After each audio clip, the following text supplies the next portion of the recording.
You know, in the world of crypto, every now and then a proposal pops up that could be a total game changer for an entire ecosystem.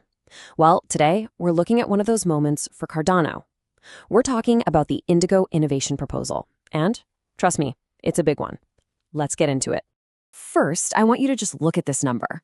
$15 billion. And no, that's not some far-off prediction. That is the size of a very real, very fast-growing market that's active right now. So you gotta ask, right? What would it mean for Cardano, as an ecosystem, to get a slice of that? Not just to play in the sandbox, but to become a major force in a $15 billion industry. So where's that massive number coming from? It's from one of the hottest areas in finance today, the market for tokenized treasuries. A lot of people see this as the main on-ramp for bringing serious institutional money into the crypto world. The idea here is actually pretty straightforward. Tokenized treasuries are just what they sound like. You take one of the most stable investments on the planet, government bonds, and you put a digital wrapper around them. What you get is this super secure, reliable bridge connecting old-school traditional finance with the new world of crypto. Okay, so this market is absolutely blowing up. And for Cardano, this is a huge moment. This is an ecosystem that's known for being really thoughtful, really rigorous in its development. The challenge now is, how do you leverage that strong foundation to grab a leading spot in this new financial wave? How does Cardano become the network for these kinds of institutional-grade assets? The goals are crystal clear. 1, get into this market. 2, build that bridge to attract the big money, the institutional players. And 3, and this is so important, create a system that brings in steady, sustainable income for the Cardano treasury itself. This is all about making sure the whole ecosystem can thrive on its own, long into the future. And that brings us right here, to the answer that's being put on the table. A massive, detailed plan built to tackle this challenge head-on. It's called the Indigo Innovation Proposal. The folks behind this plan, that's Indigo Protocol. They're already a huge name in the Cardano DeFi world, and they're the ones who've mapped out this entire roadmap, trying to build all the infrastructure needed to hit those big strategic goals we just talked about. And look, this wasn't just dreamed up overnight in some back room. This quote says it all. This is the result of months and months of hard work, brainstorming, and, crucially, working directly with D-reps, the community-elected reps who actually vote on this stuff. This thing was built with the community, which is exactly how you want to see it done. All right, so the proposal itself is basically built on 3 big ideas. They call them the 3 pillars of innovation.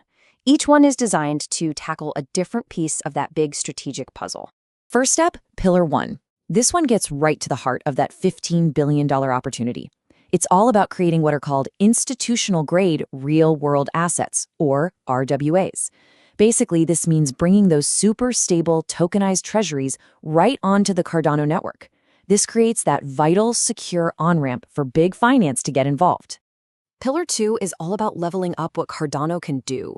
It brings in something called BTC-Fi, which is just a way of saying you can use Bitcoin inside Cardano's DeFi apps.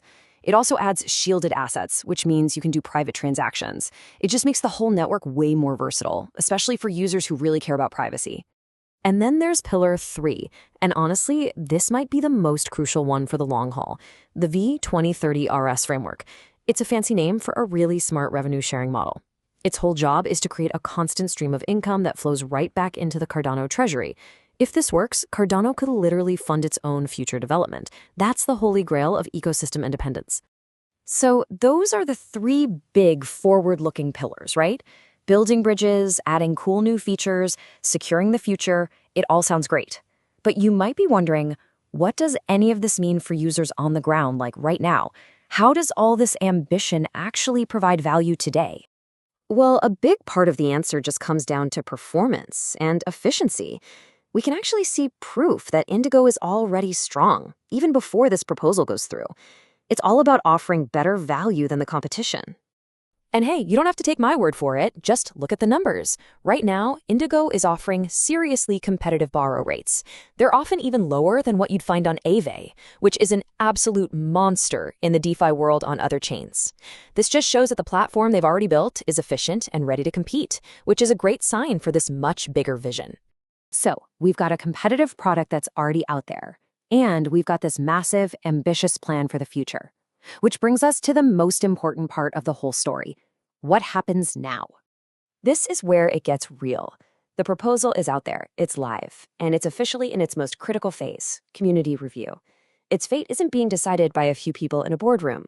It's now in the hands of the entire Cardano community and those elected D-reps to pick apart, to debate, and ultimately to vote on.